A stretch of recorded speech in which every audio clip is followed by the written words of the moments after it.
Live update Soundarya அவங்களுடைய game play வந்து ஆரம்பிச்சிட்டாங்க. இன்றைக்கி காலையில் இந்த படத்தை பாருங்கள், அன்சிதாட்ட போய் பேசுகிறாங்க. இந்த மாதிரி நேற்றுக்கு நைட்டு எதுக்கு அன்சிதா அவ்வளோ தூரம் மஞ்சுரியோட பொம்மையை வந்து உள்ளே வைக்காமல் நான் இருந்தேன் அப்படிங்கிற ஒரு கொஸ்டின் வந்து கேட்குறாங்க. இங்கேருந்தே தெரியுது சௌந்தர்யா அவங்களுடைய கேம் பிளானை வந்து ஆரம்பிச்சிட்டாங்க. வேறு லெவல் சவுண்டு, வேறு லெவல் அப்படிங்கிற மாதிரி தான் இருக்குது. ஏன்னா எதிரிக்கு எதிரி நண்பன் அப்படிங்கிற மாதிரி அந்த ஒரு பாயிண்டில் வந்து சௌந்தர்யா யோசிச்சு செயல்படுறாங்க. உடனே அதான் சொன்னதான் பதில் தான் வேறு லெவலில் இருந்துச்சு.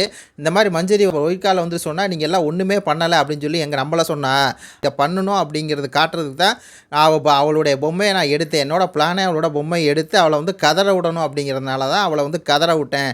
ஆமாம், அவள் வந்து ரொம்ப அழுதுட்டா, ஃபீல் பண்ணி அழுதா.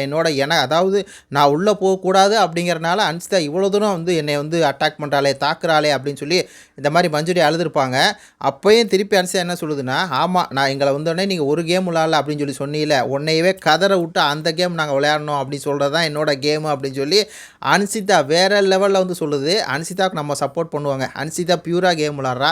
அன்சிதா எதுக்காக வந்து மஞ்சுரியை உள்ளே அனுப்பக்கூடாதுன்னு சொன்னது காரணம் கரெக்டாக இருக்குல்ல.